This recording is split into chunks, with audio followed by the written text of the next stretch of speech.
this video, let me explain the Tesla automatic emergency braking and let me show you where you can enable this feature.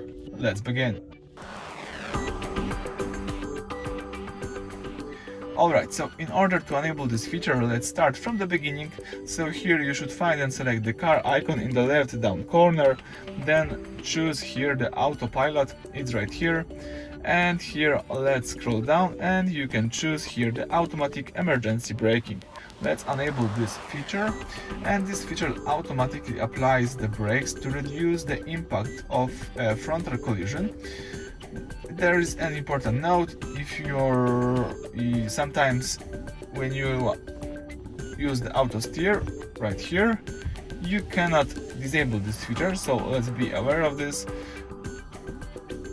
Now you've got this feature automatically enabled.